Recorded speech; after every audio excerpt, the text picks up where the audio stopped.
It's easy not to be great.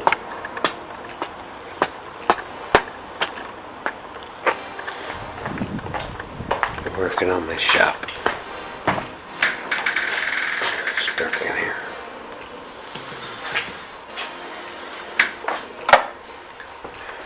Better. I'm organizing now, so this isn't always this messy. I'm gonna make it dizzy. Alright. A lot going on in YouTube. A lot of policy changes, and they seem to do this every start of every new year. I think they analyze everything in the last quarter, and then they proceed to make changes in the first quarter of next year. That's what it looks like. But anyway, a lot of people quitting. A lot of people, quitting over the changes, and it gets real complicated. But I don't want to get into all that. It's just getting weird and threatening, and I don't know if it's misinformation or if it's accurate information that I should be afraid of. I've watched all the... And speaking of the experts, the YouTube experts, they keep advising me to upload on a schedule. And I tried that before with my vlogs, and I didn't like it. And I don't like having to upload videos. It becomes like work. And then, you get tied up with something, and, you get home in the middle of the night, and you're like, oh yeah, I have to upload a video. And you wind up rushing it and, publishing just crap that's not up to your standards just to stay, just to keep your subscribers from yelling at you. It's an issue, but with my pool videos, I think I can do this Mondays, Wednesdays, and Fridays, with Friday could be an iffy day, because if I'm going out of town for a weekend tournament, I most often leave the night before, which is Friday, and just so I don't get to the tournament all worn out, and road beaten, and just the road wears me out. I'm old, man. I can't just hop out of the car after driving for 10 hours and be fresh as a daisy and be ready to play in a pool tournament. I'd rather get there the night before and get a motel room and get some sleep and just chill and do my thing. So I don't know, some Fridays I might not be able to live up to it all the time. Most of the time I will. But expect my videos, my pool videos, to be uploaded Mondays, Wednesdays, and Fridays. And I'll do that for a certain amount of time and see how it goes. Does that sound good to you? Okay, and I don't pretend that I can make you a great pool player. Only you can make you a great pool player. But I can kind of help steer you in the right direction, keep you from wasting years of your existence, and just kind of act as a background, place to go for honest information that will help you in your journey. That's my goal. And one day you're going to be out there and you're going to be playing a match, and something I said on my video is going to dawn on you, or it's going to link in your head, and you're going to be like, I say it, John is right, I'm going to do that right here, and you're going to do that. And back there in the background of your existence, I'm going to be pumping my fist and proud of you. And I think we all need people in our corner, and that's what I'm doing here. So I don't know how I got off on that tangent, but that's my plan. Let's get on with this video.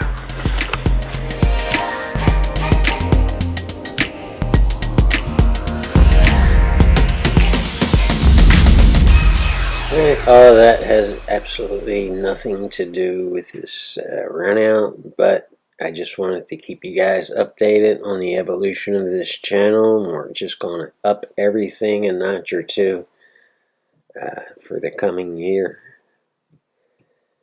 Also, after we run this analysis on this run out, I'm gonna add a new preview to an upcoming premiere video on nothing but the break, and I could go on and on and on about that issue right there, but just to know it's going to be a little bit long. It's going to be very analytical, and we're just going to dissect every single aspect that I can think of regarding the break. Okay, so just keep that in the back of your mind.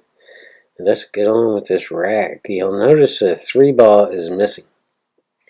No 3-ball. So we can assume that went down on the break. Here's the cue ball down here. There's nothing in this corner that I'm blocking. Here's the 1 ball, the 1 to the 2. We can't go to the 3. We have a combination here. The 2 into the 5. And before we shoot the 2 again by itself and leave the 7 there by itself. So the 2 to the 5 and then the 2 to the 4, 4 to the 6, 6 to the 7, 7 to the 8, 8 to the 9. Alright, so let's get on with it. We're not going to come down on this side of the 2 ball. I was thinking about it, but because of this kind of tie-up right here, I'd rather get rid of one of these balls as soon as possible. It's going to be the 2 into the 5. And I'll explain why I avoid combinations when we get to this combination. We are coming up on this rally here and bouncing off to come over on this side of the 2. And the whole reason I avoid combinations, I mean, I'll go way out of my way just to avoid a combination, is because it's the same, actually the same reason I avoid playing 1 pocket. It just takes too much thinking, too much effort, and I'd rather sit. I kind of use pull to. I think all day and all night, and I'd rather see pull as a break from thinking. I mean, you have to think, you have to analyze, you have to concentrate, but I mean, you don't have to be like a surgeon. You don't have to think until you have a headache, and so take that for what it's worth. And we're shooting the 2 into the 5, but that's just the beginning of this story. We can take for granted that the 5 is going to go, but where's the 2 going to go after it hits this 5? And where's the cue ball going to go?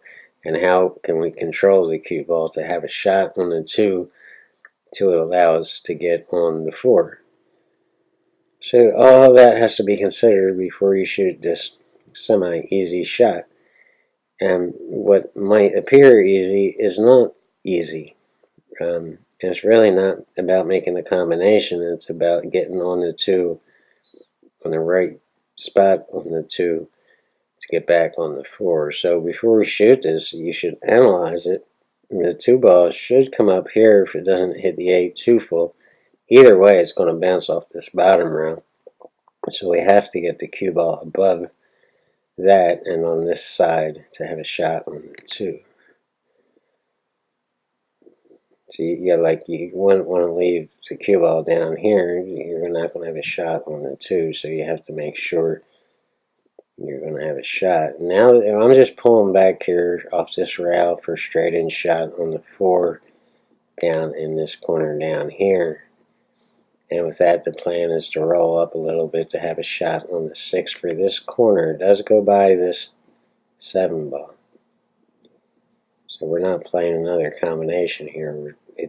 We have plenty of room to shoot this in this corner pocket. And the 7 ball's just sitting right there with the 7. I have to get on the right position on that 7 to get back up on the 8. And here's where a lot of us make a big mistake and try to ease up on this shot.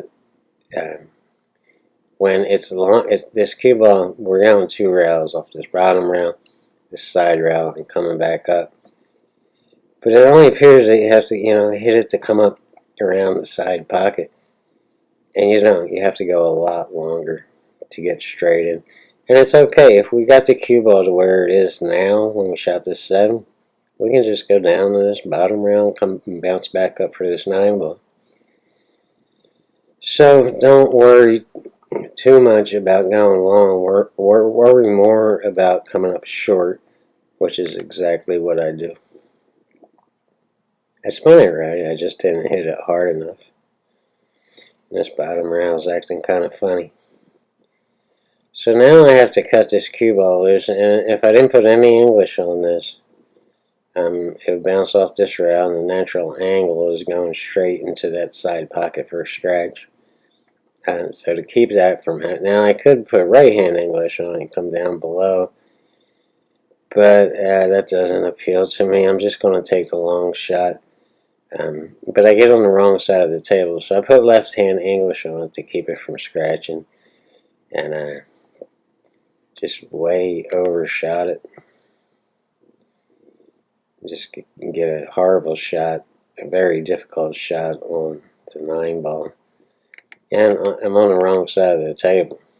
I should have been over here. So we're going to cut right there, and I'm going to play the whole rack from start to finish without the commentary. There's the shot I have. So yeah, this is a real tester. You got to hit this really, really good. And the whole key is stay down on it, relax, and calm your nerves. Shoot it like you know you can. No negative thoughts are allowed to enter your mind until after you shoot this 9 ball. Then you can go back and figure out what you did wrong on the 7 ball and why you got bad on the 8, but not until after you make this 9 ball. That's it. Let's cut right there. Peace, everybody.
This is a typical pattern rack that an opponent will put on you if they see that you're soft breaking from that side of the table. Notice how the 3 ball is on the right side, right behind the 1 ball and next to the 7 ball. The 9 ball should not move if you hit the break right. What I'm doing here is I'm changing from a soft break to a hard break to throw my opponent off. And so their little pattern rack backfires on them. That 5 ball right there on the corner will go straight into this corner pocket. This 2 ball is another thing they'll do to it, and that goes behind the 9, 5, and the 6 next to the 4 ball and on the same side as that 3 ball. And the rest of the balls aren't really focused on. But the agenda here when you're soft breaking is everybody knows you're trying to get that 1 ball up table and near this pocket and the cue ball in the center of the table. So their agenda is to send the 3 ball up table with the 1 ball and to keep the 2 ball down on this side of the table. This way when you start running the rack, you shoot the 1, you have to go all the way down table and through traffic usually to shoot the 2, and then you have to go back all the way back up table and usually through traffic to shoot the 3. And it makes it really difficult to run a rack of 9 ball. So he thinks I'm still soft breaking, but what I'm doing is switching to a hard break.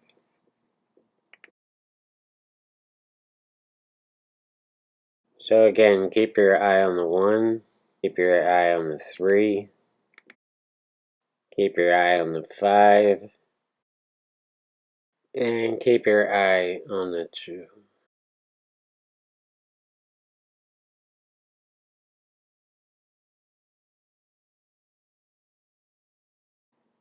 We got a little bit of a visit from my friend Mary, so we're going to turn up the volume on that.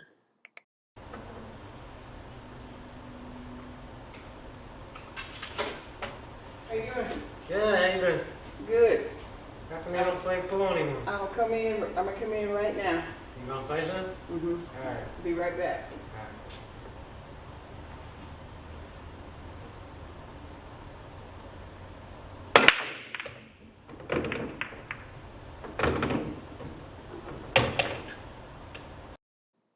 And this has been just an excerpt, a small excerpt of a very long video. At this next portion of the video, we're going to loop that break over and over, and we're going to analyze the pathway of each of those balls and the cue ball and decipher what I did right and what I did wrong on every single one of those balls. This is imperative, and again, this is just a small excerpt. This video goes through every single aspect of the break. I'm trying to figure out how to make this video exclusive to only my subscribers and no one else. It's not about views, it's about taking you to the next level. Don't miss this video.